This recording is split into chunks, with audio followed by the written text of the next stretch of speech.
society where people can get away with murder because they know people, then we do not have a society.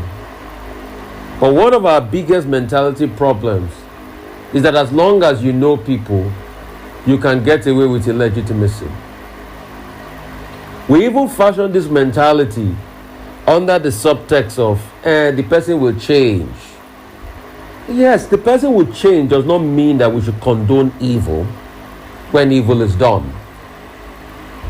The person will change does not mean that we should condone destruction when destruction is meted out and is made the lot of a lot of people.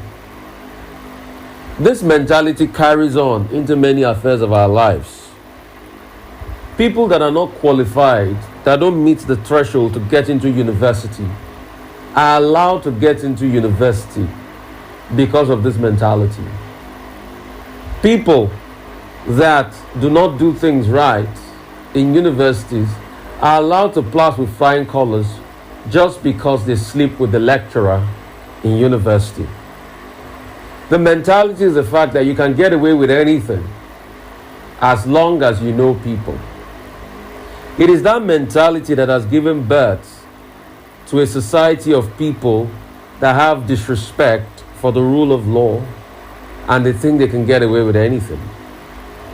It is that mentality that has birthed a new set of people, ladies and men, that all they do is to sell sex. Anyway, that's their prerogative. They have no tangible work to do, but they go by just because they know people. Some will argue with me and say, Rufai, that's lobbying, why are you so conservative and all of that? But we forget in a hurry that a society is the sum total of value being added for development. So once you lack that mentality, you lack what is right to be able to sustain society. You build a society of illegitimacy. Some other people will argue with me and say, Rufai, no, at least people get away with it in other parts of the world. Because people get away with it in other parts of the world does not make illegitimacy, crime, criminality, and bad things be tenable in any society. Because what it builds is, it builds a level of repression. So those that do not have the kind of access you have, they are left behind in society. Some are going to argue and say, but is that not the way society functions, the stronger and the weaker? But we forget that a society that denigrates the poor is not a strong society. A society that only accounts for the strong and not for the weak is not a strong society. And that's why Nigeria is becoming a weak society, because we leave the poor behind. So that's the first mentality. That once I have money, I can get away with anything. People can break all sorts of laws. People can even shoot other human beings, and as long as they have money, they will say, let's settle out of court. They will pay the person they shot a lot of money, and they'll forget about the case. And even the police will be there to broker the peace.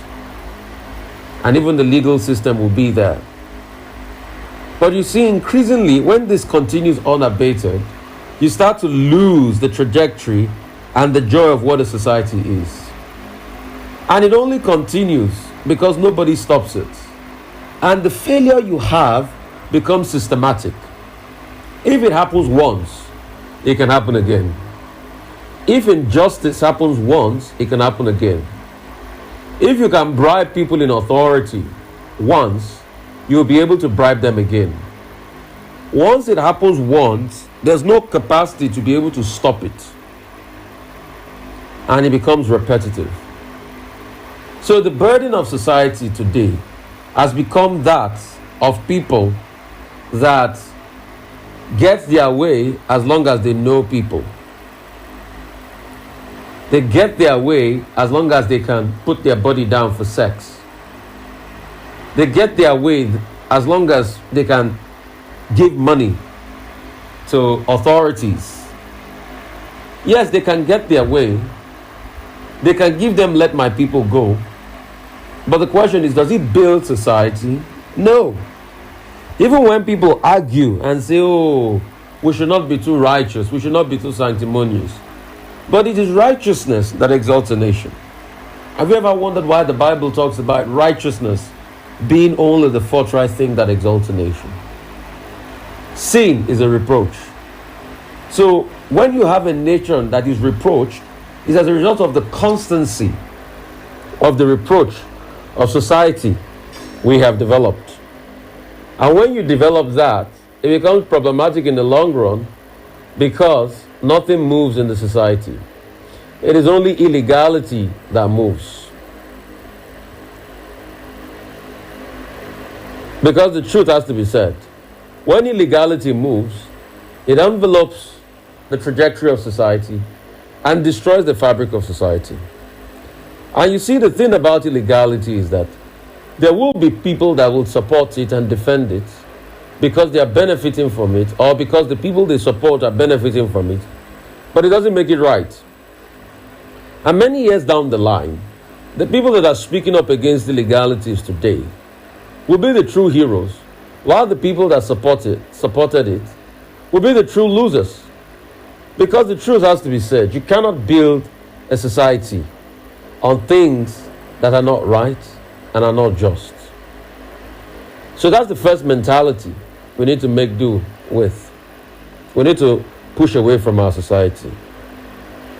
We have a society today where all the wrong things are praised as good because we've built a society on the wrong pedestal, and everything right and righteous is not right.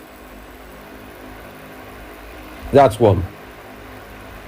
The second mindset that heralds our society today is that as long as it doesn't concern me, every other person can go and die. That's another mindset that is destroying our society. As long as it doesn't concern me, every other person can go and die. And that's the society we have built, where we don't take care of the poor, where a lot of people are trampled upon, where their rights are destroyed.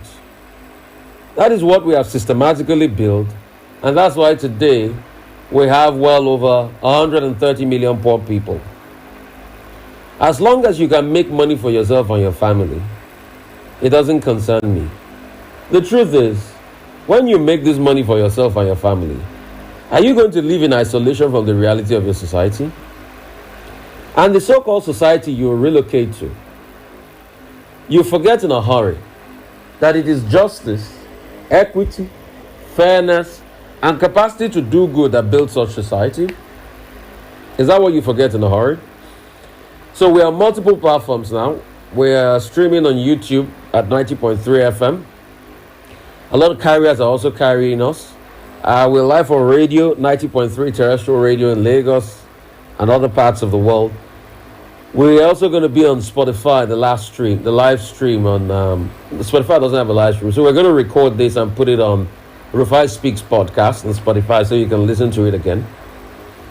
So, and we forget in a hurry, and we're also streaming on Facebook, Rufai Oseni, so you can watch that stream too. So we forget in a hurry that what really builds society is the ability to be able to care for people that will never be as big or better than you. A society where you have too many people telling you, do you know how rich I am? Then you know that society is a poor society. And that's why we have the problems we have in our society today, where people base their entire value on how wealthy they are.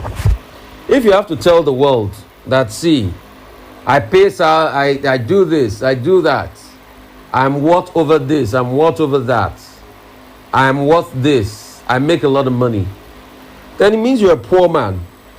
Because people that are truly making a lot of money don't need to tell the world. The only way the world knows that people are making a lot of money is the impact on the lives of people. If your money is not impacting the lives of other people, then definitely your money is denigrating the lives of other people. It has to be one way. So, truth has to be said. A society that says we don't care for others, then it's not a society. So whatever you have you thought about the person close to you? What is your relationship with the person close to you? I keep telling people, a husband or wife is fighting as your neighbor. You don't even go to their house and check on them and say, please, you people stop. Let's find peace. The day the husband will kill the wife in the house, hope you know, you will be part of the witness. Police will ask questions because you live in the same apartments. So this mindset of, it concerns my neighbor, it doesn't concern me. Your neighbor's problem becomes your problem. And that's how society is built. It takes a village to raise a child. All of this we used to have before. But now, it has gone out of our societal consciousness. Because what we have become is we have become so cautious and conscious about money, about selfishness, about our own, about how we can be better than others. And that's why we live in a society where, bad enough, we cannot provide electricity for ourselves.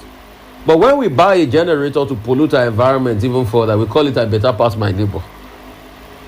So we are always in a competition. We are always willing to show that we are better than another person. But the truth has to be told. We were not like this before. We were a very close-knit society. I was telling somebody the other day, in African society, when we had villages and societal structures, across everywhere, we had something called Agbole, and they were hardly destitute.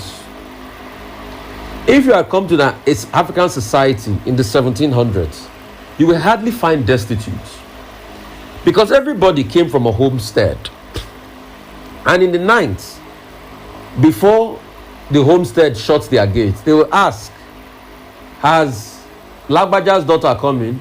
Has Tamedu's daughter coming? Has Ishioma coming? Has Ifoma coming? Has Kabiru coming? Has Musa coming? And everybody will be accounted for. And even if there were people that were broken amongst them, they will bring them into the homestead and take care of them. But you see, the minute you started to veer off the hitherto structures of the African society, we started to have destitutes amongst us. Having destitute was not an African thing. Hitherto was not always our lot on the African continent. It was when we veered off our hitherto original societal structure in Africa, we started to have destitute. We have a society that cared for each other. Even if it was a small thing, nobody went hungry. Because when people cooked, different quarters will cook in the homestead, and they will bring the food to the quadrangle, and everybody will sit and eat out of the food in the quadrangle. And elderly people then started the mentorship by giving the smaller children of the quadrangle little pieces of meat to eat. That's how we built our society in Africa. You will see the elderly people will bring meat, eat out of it, put it in the mouth of little ones, sometimes even feed the little ones, to ensure that society becomes a lot better. And that's how we built our society. We had a society before that elderly ones used to care for the little ones. But today, we now have a society where some elderly ones, all they think of is to get into the panties of the 20-year-olds and the 30-year-olds.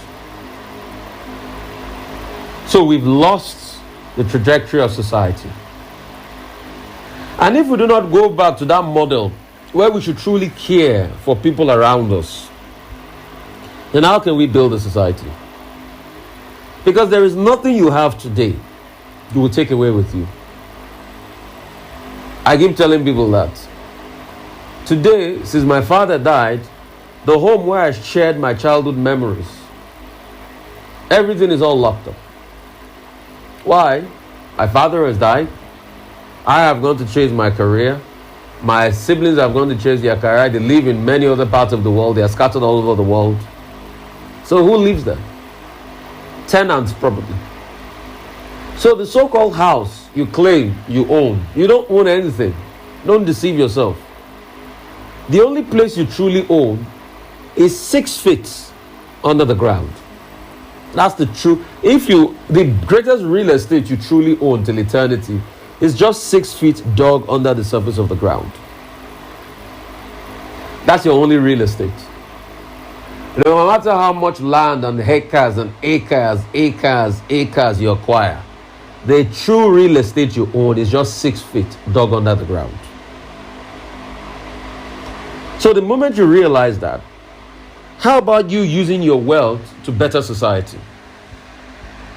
Because this idea of let me be selfish for me and my friends alone. How about you using your wealth to better society? Me, I've decided that one of the things I'll use to better society is media. That's why I keep growing a lot of media. And that's why, as much as possible, any little resource I have, that God gives me, I'll keep putting it into media. To be able to be heard every part of the world, to be able to better the prospect of society. Because I know that once people get in alignment with mindset change, with message calling, this is my way. But you see, a lot of people don't get it. They don't understand that when we build society, we build ourselves. When we see evil and we speak about it, we are preventing other evil from happening. The best way to shun evil is to speak about it, and so that people that have done evil, let them own up to it. Even if people try to muscle other people that are speaking the truth down, the truth is, the truth will germinate one day. And that's why you see, it is the evil one that run away. It is the evil that it does not concern me because it's happening to my brother. Every of my brother's concern is my concern. So what should we do? Let us see how we can bring more people out of poverty. Let us see how we can build more libraries. Let us see how we can build more universities. I personally, it's one of my dreams to build a university. And why do I want to? Because I know I have a lot of knowledge to pass on to the next generation. And I want to teach as much as possible. I want to teach leadership. I want to teach ethics. I want to teach development as much as possible. So I want to build a university. I also want to build healthcare, because I know there's a lot we can do in healthcare for people. I also want to build, a lot of business structures for people and businesses, because I know there's a lot we can do in terms of entrepreneurship. The essence of society is building all of this to grow society. See, I'll tell you the story of a man that uses money to build society. A certain man called Flagler had made a lot of money from the oil sector when the oil boom came. But guess what he did? He built up a new society. There was a little place out there that had just been acquired, I think, from the Mexican, and nobody saw possibility in the place. But guess what? Flagler started building the place. He built hotels there, built infrastructure. He built a little city. He encouraged a lot of people to come to the place. He built rail lines to get to the place. At some point, they decided to name this place after Flagler. But he said, no, don't name it after me. I just want to be the man to use my money to build a place. Today, everybody around the world wants to go to that place because a man built the place. Do you know where the place is? Miami. A certain man called Flagler built most of the infrastructure in Miami today. Build a city from scratch. Today the world wants to come to Miami because of what Flagler built. In fact, a lot of people are tackling me. I can see somebody here, even Evan Fave on Facebook. He's saying, even the 6 feet is not totally yours afterwards. And he's quite correct. Because once you are crushed into the sand, and you're dead, you're gone, you don't have property, you become manure for the land. It's as simple as that. So even the 6 feet is not fully yours. You decompose in the end. So, truth has to be said. You truly own nothing.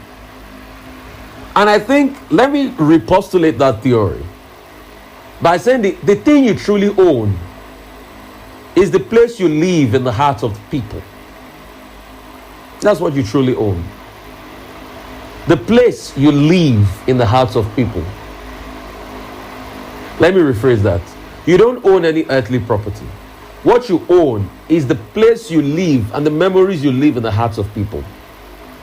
The impact you make in the hearts of people. Those are your real estate. I think a man's worth should be recalculated. I think Forbes got it all wrong. When Forbes say we have $50 billion in assets, bank balance. No, I think that's not the real worth of a man. The real worth of a man is the impact he leaves in the lives of other people. I think now we should be calculating that by the measure of the impact that people leave in the life of other people. That's the second sermon. Oh, powerful. I see my brother G. Achievable Morris watching all the way from Liberia and all of that. Let me give you the number. I want to be able to...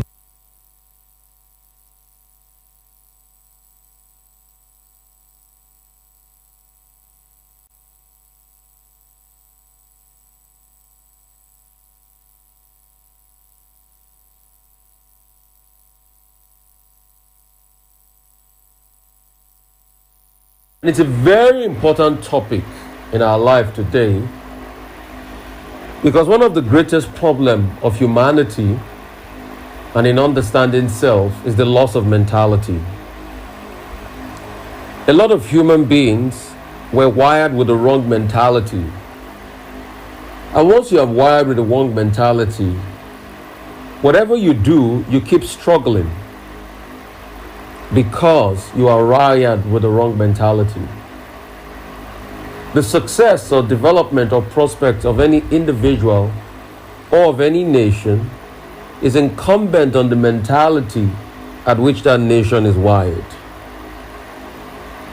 Today I'm going to be talking about a couple of mentalities that we have been wired with that are wrong in our country. The number one mentality that we've been wired with that is wrong is that you can get away with evil as long as you know people. That mentality is a wrong mentality. Because if we have a society where people do not have retribution for actions, then we don't have a society. If we have a society where people can get away with murder because the Sunday morning, we thank God for the gift of life and the fact that He daily loads us with benefits. We thank God for what He's doing in the life of His people through this sermon and through this outreach every Sunday morning. We thank God of what He's planned for His people, because everything He does well. And the truth has to be said that the essence of our life, is about serving God, and is characterized by our honor and faith in God. So we thank God even for this series, Understanding Self, which has been a source of impartation to millions of people. We thank God what He's doing in the lives of Nigerians listening to this series, and we thank God on how it's healing the souls of a lot of people that are lost, that feel broken, that feel handicapped, that feel set apart from the things God had planned for them in their lives. This series is born out of a passion to be able to help people grow and scale, and it's called Understanding Self. So part 3 pretty much deals with, I talked about voices last week, and voices pretty much segues into an understanding of how to deal with those voices. And today I'll be talking largely about the understanding on how to deal with those voices that are constantly militating and that are constantly being destructive against the prospects of a lot of people out there. Those voices are there. Those voices are the things ruining the prospect of a lot of people. And you see, in understanding self too, you can extrapolate this to understanding a nation. Because you can say a nation is an individual. And most of these sermons too will be around Nigeria. Because we have another time for a new beginning on Monday, tomorrow, where we'll be having the inauguration of a new president. And it is also time to take stock. Yes, we know the last 8 years have not been great for Nigeria, but we need to look forward. Because if you keep looking backward, you cannot get anything out. But when you see what has gone, and you look forward to the possibility of a brighter future, that is when something can truly come out for you in your life. So we need to look forward. Yes, we know there have been failures. The economy has failed. Every aspect of life has been relegated as we speak in Nigeria. It has now become so much pain for a lot of people. Their lives have never known this kind of misery. But we believe we can triumph, we can start all over again, and we can look forward. And that's why I am having this series, Understanding Self. Last week, I talked about the voices that militate against people.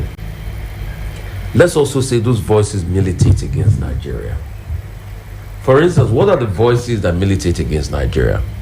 The number one voice that militates against Nigeria is the fact that people say Nigeria can never do well. There are some that even say they believe in democracy as we speak, but they don't ever see Nigeria doing well. Why? They'll quickly tell you corruption.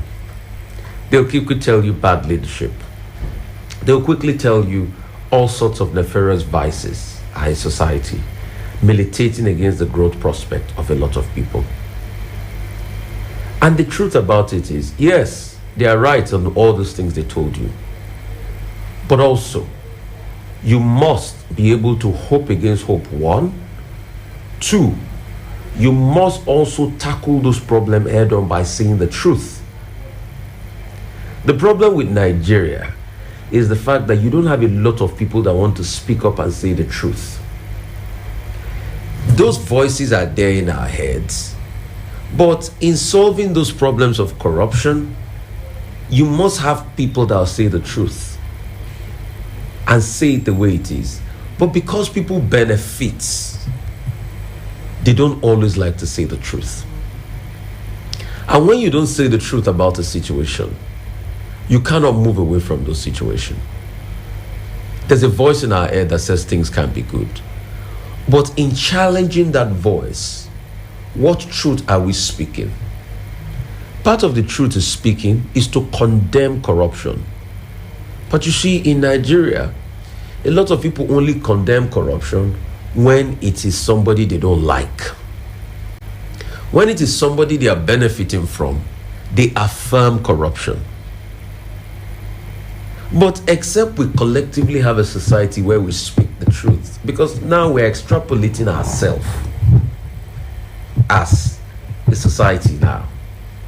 And hope you know that the society is a reflection of many individuals put together. And many individuals put together, being a reflection of the society, would also revolve around the collective ideology of a society. So if we have a society where we cannot collectively condemn evil because it favors us, then we have lost that society, and our society becomes a laughingstock. So if the voices everywhere say we are corrupt, Nigeria can be good, and we are saying we want to turn that voice around, the first thing we must do is we must admit there is corruption and challenge it and say it is bad. But it is in that same society that corruption will fight back. And guess what? It is just a call away. They will give some people money and say, okay, write articles or go to the media to defend that what this person did is good. But we all know it is corruption. So the first thing those people come out to the media to say is, hey, you are biased. How would you say it's only my person that is corrupt? You are biased. Bias is your name. But the truth is, was the person corrupt in the first place? Yes. The next thing again the corrupt person will do is to go and use the legal process to be able to support his appeal. So what does he do? He goes to get the best lawyers. He says, yes, I have a right to defend my right. The best lawyers try to buy him time in court. And maybe in the end, he might even go back and get a leeway out. And when he gets a leeway out, it's now become a case of, oh, he's no longer corrupt. But society knows that that person did something that was wrong and corrupt. And also because the state initially was trying to be vindictive and not getting all the facts right, then we split out the case. Too many times we have seen people that have been corrupt go scot-free because they have the best lawyers, they wait it out part-time, and they can bribe the best people to be able to write narratives to suit them.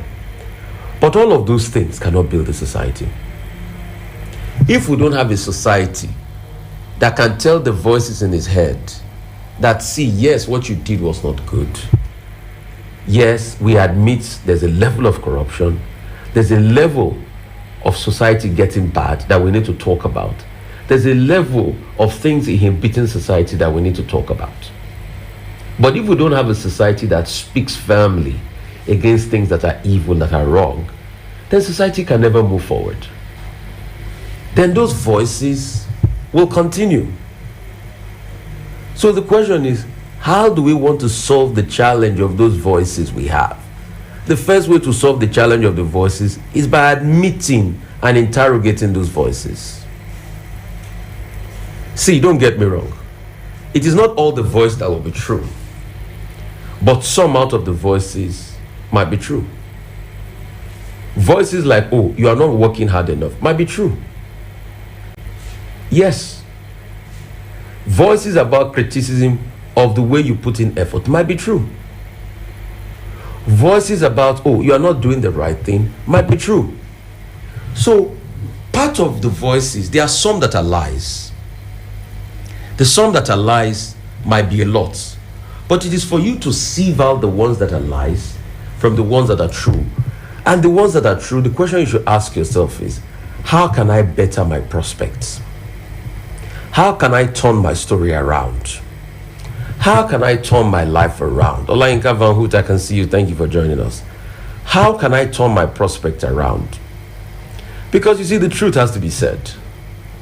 If you shut every voice down and you do not take criticism, your life cannot be better. What you will do is you will keep wallowing in the things that pulled you down years before. And when that continues, your life never becomes a lot better. So, the first way of turning those voices around is by asking yourself the pertinent questions. What are part of these voices that are true? Some of these voices are lies, don't get me wrong. Some of these voices are born out of hatred. I tell people, the people that will castigate you the most on your path to success will be, number one, your family members. Because the truth is, when any nation or any person wants to succeed, it is the people that know them that will first tell them it's impossible. So I'm coming back to you as an individual now, voices. I've spoken about the first aspect as it concerns nationhood, but I'm talking about individual now. It is the people that know them the most that will first tell them it's impossible. The same family that you thought were praying for you, wait till you achieve a level of success before you know that it is not all of them that pray for you that truly love you. It is not all of them that pray for you that believe in their prayer point for you. So there's a difference between praying for you and believing in their prayer point for you. So when those family members start to put their voices forward because they cannot understand that the same small Foluke that used to run around the house and begging me for money is now a big woman in a multinational company, all of a sudden everything you say becomes rude to them. And before you know it, they start being vindictive. So people like that, what they say can never be objective towards you. So it is not for you to hear and consider the voices of those, because people like that too will talk. And let me tell you something, those are the people that will say the most things about you. Some will even go to blackmail you publicly and come out and say, it's wrong. This person, you don't know him. He's rude to his family. But you see, the thing about those voices is that they only confirm the work of God in your life. You know how they confirm the work of God in your life? Because once you become blessed, nobody can pull you down. And your blessings start to increase and become a blessing to others. And your blessing will definitely attract enemies. Which most of the enemies, first of all, will be people from your family. So be careful about the voices of the people in your family that you hear as an individual. Because you see, let me tell you something. Yes, this person might have loved you so much while you were growing up. But the truth is, they loved you because they knew they were bigger or more powerful than you. They could manipulate you then. But the moment you start to ask for what belongs to you, the love starts to die, because they know that they cannot manipulate you any longer. And that is what hurts a lot of people the most. So when that happens, they become a contention in their heads. And the next thing they say is, oh, that's small you. So they don't think of the fact that, yes, you might be a small person, but where you are coming from, you have grown and outgrown what you used to be. So they make references to you, and their voices are still centered around, that small Folake, that small Sheyi, that small Rufai. Who does he think he is? And especially in African context of society, the first thing they remind you is that I am older than you. And another fact you must understand in life is that you first person come life, not mean say you go first arrive. The truth is that because somebody is older than you does not mean that God shares his blessing according to hierarchy. It might be happening to you now in your home. Your brother might all of a sudden start to feel certain way towards you. We have even heard some families in African context where they tell people that you must not marry before your older brother. What sort of talk is that? Because we now have a mindset where we think, it's based on hierarchy, that they are going to share blessings based on hierarchy. And blessing sharing is hierarchical. So because somebody is your older brother, must have more money or must have money first. No, that's not the case. God chooses to bless anybody anyway and anyhow.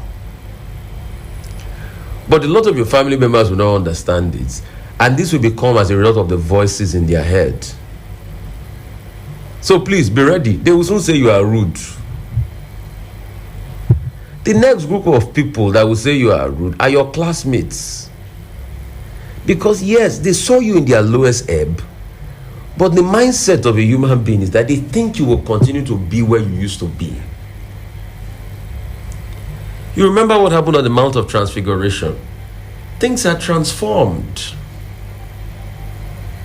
So they do not understand that the same classmate they used to have is now a global figure. So processing it becomes hard for them. But they forget that there's a difference between classmates and grace mates.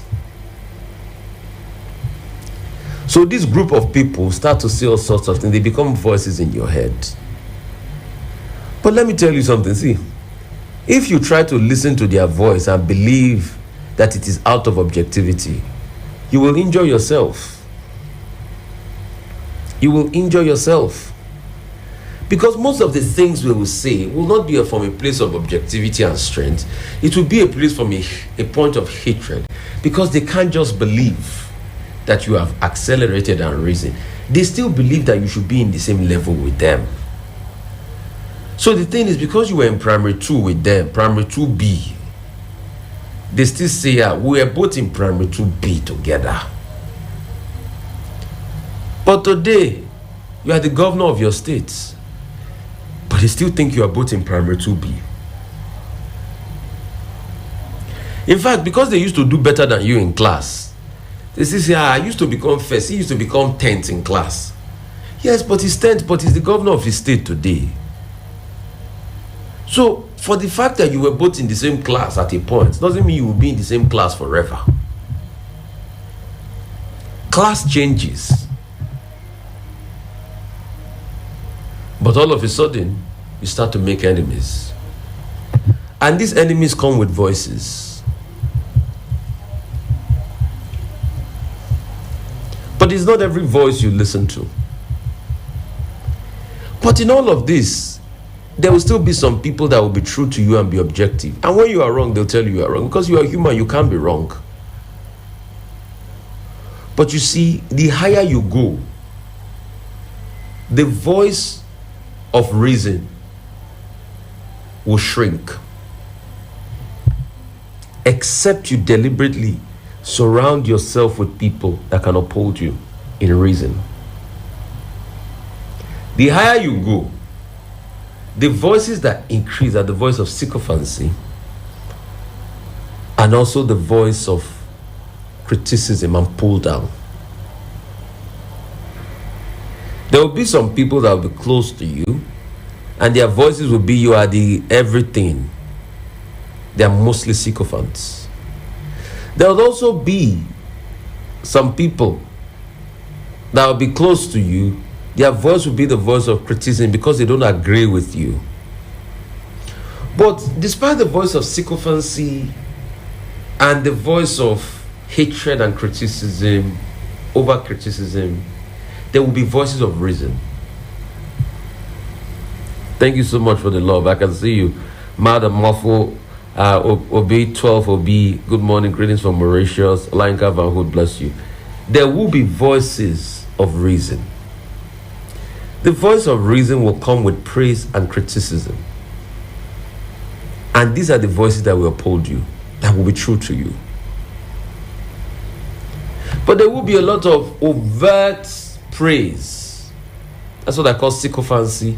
There will also be a lot of voices of overt criticism. The moment you start to rise, people will not just like you because of who you are. And it's never personal.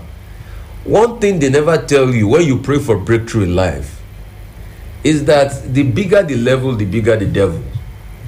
They will never tell you. See, there are some people that are not your enemies today, that in the next 5 years, when you start to grow and do well in life, they will become your enemies. Go and write this down. Some of those you call your mentors will become your enemies soon, the day you rise above them. It is human nature, because human beings are selfish. Human beings by default want everything to come to them. It only takes people that have been purged by the heart of God to be able to willingly say that, God is blessing this person, let me be a blessing unto him. But human beings by nature are always looking for ways to pull down everybody that is blessed, because they wish that the blessing was theirs. They wish that it was them the whole world was adulating. They wish that it was them the whole world was praising. So if you do not know and you take this level of voices in your head, you fail. You fail. Because you see, what you fail to realize is that what people are attacking about you is the blessings of God in your life. It is not about you. Because the particular place you are really is not the work of your hand. Because you put work into it. The work of your hand just positioned it. It is not it that accelerated you. It is the blessing of God that time had come. But a lot of people get it mixed up a lot. They think, it's not your intellectual prowess that gave you the fame or the money you have. It is God that says, let me bless you. The Bible says it daily loads us with benefits. So anything you have was part of the benefit of God. But the thing about the benefit of God is that it brought his own chaos. It brought his own pain. It brought his own disaster. But also it brought his own capacity for discernment. And it brought his own voices. And those voices are variegated. Voice of sycophancy, voice of overt hatred and criticism, but there's voice of reason too. If you walk with God, the first voice of reason before you have in human form is the Holy Spirit. That's why I say, see, you can't have your Christian walk with Christ without knowing the Holy Spirit. You can't have your Christian walk with Christ without having the... Please, can you guys keep quiet there? Please. I'm recording something. Thank you, guys. So you can't have your work with Christ without the Holy Spirit. And if you understand that, then it becomes a lot better for you. So please, do not ever think for once that you cannot change the voices in your head. Do not ever think for once that you cannot change the voices based on the things people say about you. As long as you are ready to rise, people will say things. People that have not even met you before will be the ones that are going to say the most things. But the question is, can you ask yourself the honest truth? That, was I right in what I did? Has the Holy Spirit endorsed you that you were right in what you did? And if the Holy Spirit told you what you have done is wrong, are you ready to admit and repent from it and move on? And do you also have the accountability partners and the voice of reason? And you see, this voice of reason will be different people in your life. They might be your new level of mentors. I tell people the greatest one you can ever have is if your partner, your wife or your husband is that voice of reason. It is bliss on earth.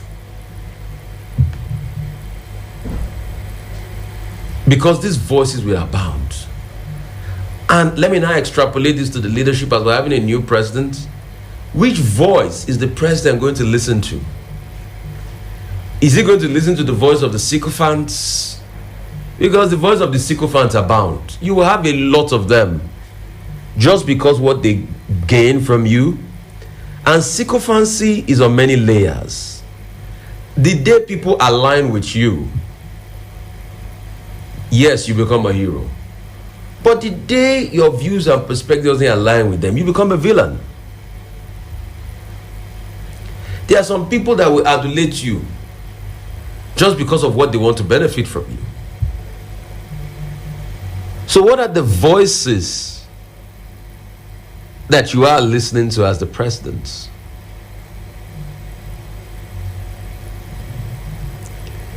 What are the voices that informed your belief system?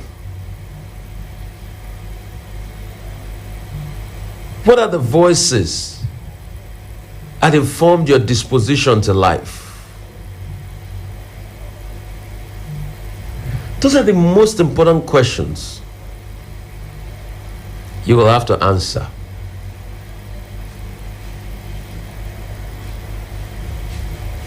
Those are the most important questions you will have to answer in your life. Because you see, what will be, will be. But what will be informed on the choices and the voices that were in your head. And what you did and what kind of voices were there. Were they the voices of sycophancy? And for the new incoming president, I wish him well. But if you decide to listen to the voice of sycophants that tell you everything is good, then you will be mistaken. But if you decide to listen to the voice of reason and criticism that tell you things are not good, it will make you do things better. But also in criticism will come hatred. But in every criticism, it is for you to pick out the reason there and leave the hatred.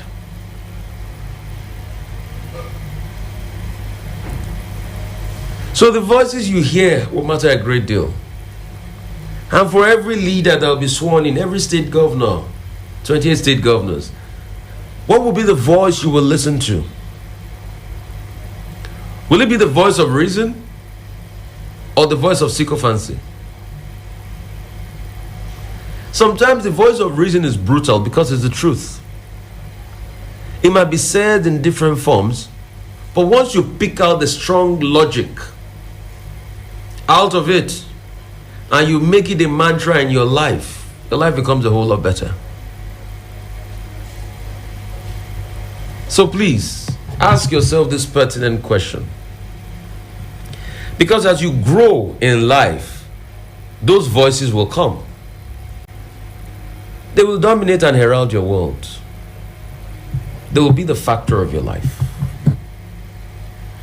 Chuki, I can see you watching for London. Harry Mania, I can see you. Brother, people don't like people that are objective. Yes, because they like the voice of sycophancy. Good morning, Rufai. I always love to hear or see you speak because you don't only speak with wisdom but hit the nail on the head. May God bless you. Wisdom never ceases. Thank you so much. Watching from UAE. At this point in time, I would like to take calls this Sunday morning because I want to get your inputs too.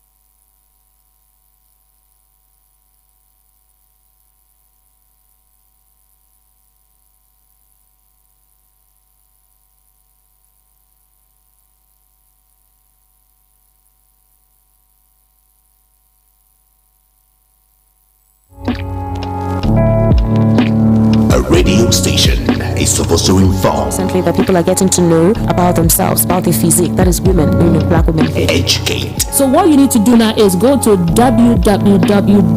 And also entertain you. Chapter systems are offline. Number 1 for today's hits and all-time favorites. This is Voice of the People.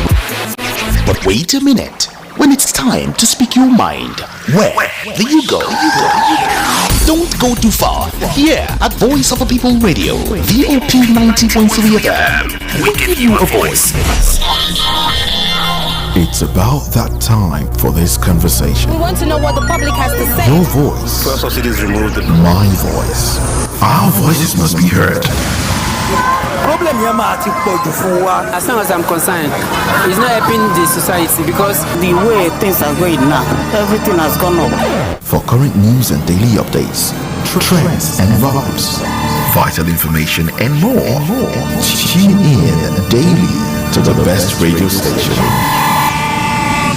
VOP, Voice of the People, 90.3 FM, Lagos. Now you have a voice. Speak up.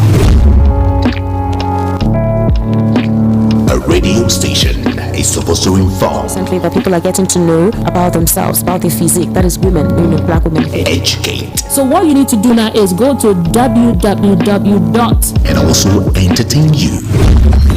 Chapter systems are offline. Number 1 for today's hits and all-time favorites. This is Voice of the People. But wait a minute. When it's time to speak your mind, where do you go?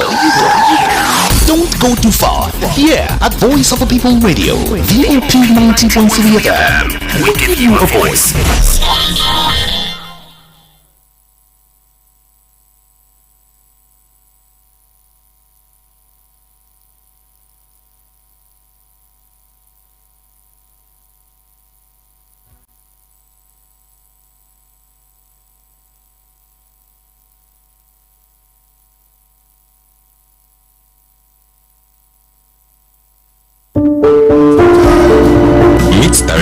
A Nigerian lady who is turning plantain stems into a sustainable business. A lot of people are amazed, especially when I wear this and I go out and they know that this is from plantain. By the time I say plantain or banana, how? Things that are often considered waste is what we are using to create jobs. Turning plantain stems into a sustainable business. A lot of people are amazed, especially when I wear this and I go out and they know that this is from plantain. By the time I say plantain or banana, how? Things that are often considered waste is what we are using to create job. Hairs, bags, and shoes from something that is often considered as waste. Men, when I heard about this, my questions were almost endless. The awareness is not enough at all. Yes, that this thing, a lot of things can come out of it, is what people are not aware of. You can make plates with it, take away plates, cutleries. All the waste is what we are going to use in doing all that. We are not even talking of furniture. You can use furniture. You can make furniture out of it. In this video, I decided to meet up with her to know more about this business and how she found out that this can actually work. So stay tuned and come with me as we uncover this.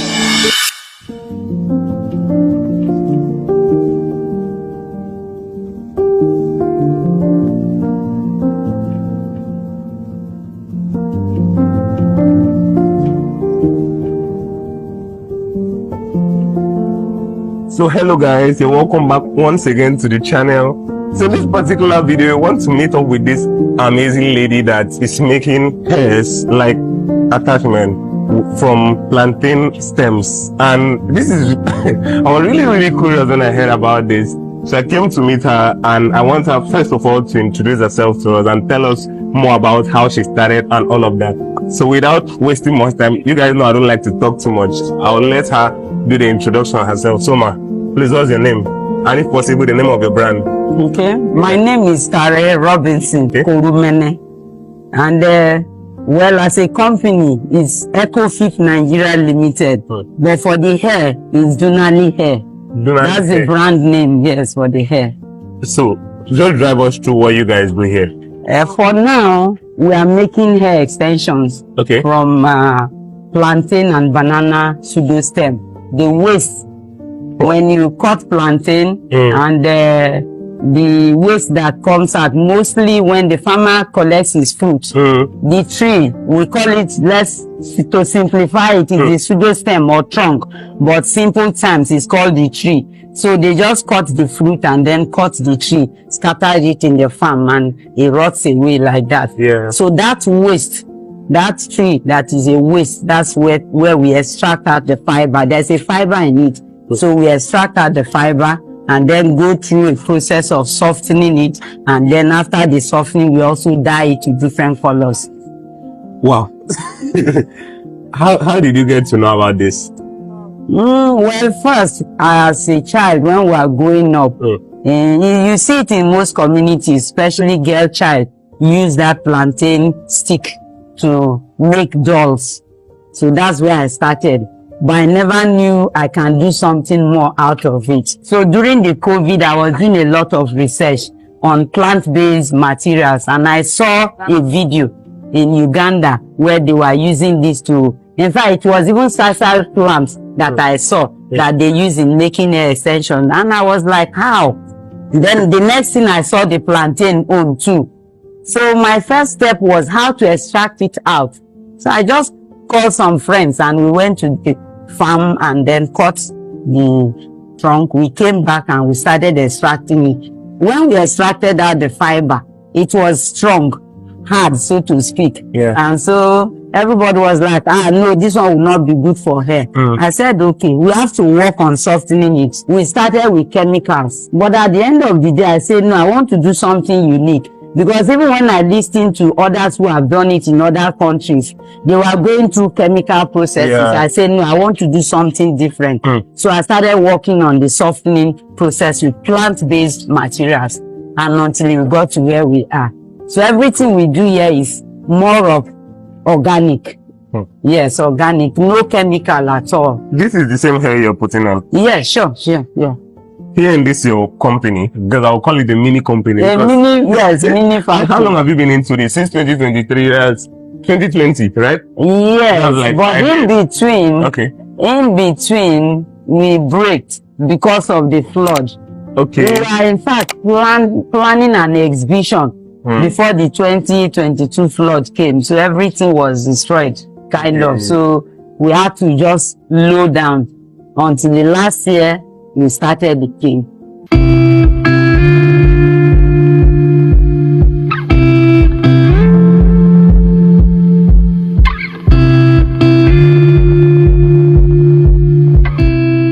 We carry the material to them, and then they will now work on it. This is a closure. They use this material to do the closure. The wear. Yes. This is the one you put in. Yes. Wow. And then braid it and send it back to us. Because for now I can't employ braiders. Okay. It's quite expensive for me to have them, but eventually we'll get to that. So like, how many days does it take you guys from this process till when you get to like final that particular one we saw there? Like, how many days is the whole process? Oh, for that one, no, that one can be done in a day. A day, that's what I'm saying. That the best we can do with those ones is 2 parts like that. Oh, you get to the final process in a day? Yes, of course. We bring out the trunks, and then they extract them. Then we bring it to comb, and the next thing we take it back to softening and dyeing. So a day, yes, we can make 2 parts. Wow. Yes. But it's this weaving one that takes time. Okay. Yes. So have a lot of people started using this particular attachment to make theirs? I can't say much. Okay. Because presently, the calls we get are more of foreigners.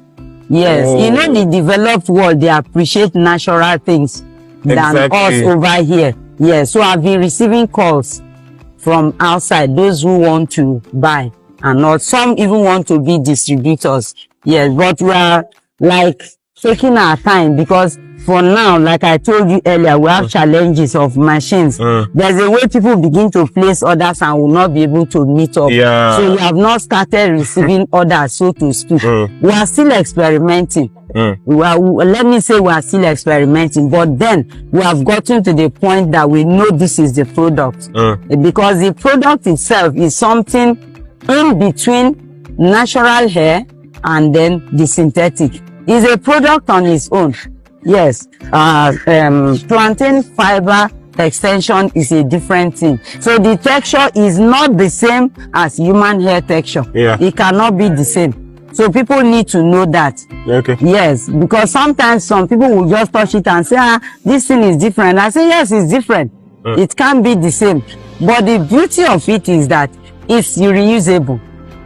Yes, it's reusable. You can use, in fact, the more you use it, the more it becomes even more beautiful and lighter.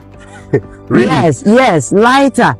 If I use synthetic, maybe like 450 grams, it will be very heavy on me. But not this product. Very light. I don't like things touching me, even my natural hair. But this one, I'm very comfortable with it.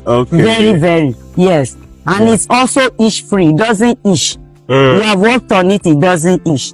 I can't believe that this is the waste. This is plantain waste. Like, and it's now hair. Now we have another waste from this.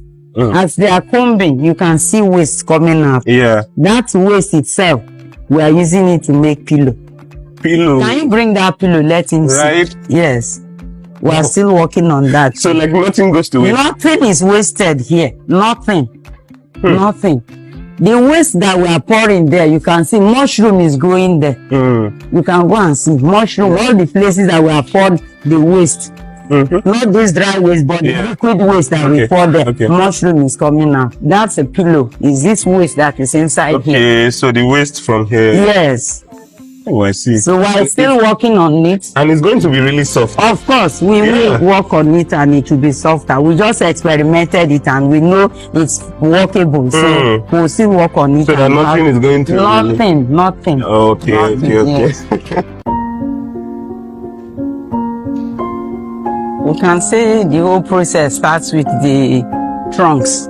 Yes, we gather the trunks from the farm. Yes, for now, we have not started buying trunks because, like I said, we are like still on experimental stage. Yes. Okay, these are the trunks. Yes. We get them from the farms. We are not buying. They are just giving them to us. Yes. They're giving them to you? Yes, for now. We have not started selling, so we still tell them to give us like that. Of course, eventually, when we start making sales, we'll at least be giving them something so that the farmer can also benefit. That's why I say it's a game changer. So even the farmer who we plant this should benefit from it when we start making sales. Should benefit from the waste. Yes, from the waste. Thank you. Yes, from their farm. Yes. Wow. Yes. So don't you think there will be a time where getting this is going to be hard? I trust Nigerians. As we start this, I know that some other persons are planning. So by the time many people begin to get this, that's why we also have the intention of having our own plantain banana farm. Okay. Yes. So that by the time others have started working on it, we'll go to our own farms. But anyhow it is, especially in the Niger Delta, there is no village you go to that you won't see plantain or banana. Exactly. Yes, so there is a lot in it. Yes. So what do you do in this particular section here? So here, when we bring the trunks, we slice them to smaller sizes. After the slicing, we now take it to the machine. That is a fabricating machine. We put it there and they bring it out. It's extracted. Yes. To this. Yeah, I think I saw some of them. You saw some of them, yes. Yes. And then we take it there for the combing. So when they comb it, then we still bring it back here for the softening process. Yes, yes, and dyeing. And the drying? Dye. Okay, to dyeing. Different colors, yes. Okay, so you can dye them to different colors? Yes, we can get about 7 colors now. Yes, and even most of the colors we are still using natural from plants. I can see a lot of people are working for you here. How many people have you employed? And I noticed they are mostly girls. How many people have you employed? We are 22 in number, including 22? myself, yes. Really? Yes. It's a lot of work. There's a lot to be done here. Even with the 22, you can see everybody's busy. Everybody's busy. Yes, yes. There's a lot to be done. But the 22 is because we are talking about payment and all that. We have not even penetrated into the market. We have not started making sales, so to speak. So I can't have more than that. That's why we are even limiting it to that 22. But if not, if we get the kind of machines we want, we will go far more than that 22. Okay, so there are some machines you haven't gotten yet. At all, sir. Really? Yes. So like how many machines do you need to make the whole process easier for you? For now, the major one that we want is a combing machine. Okay. Yes, because we have an extractor now.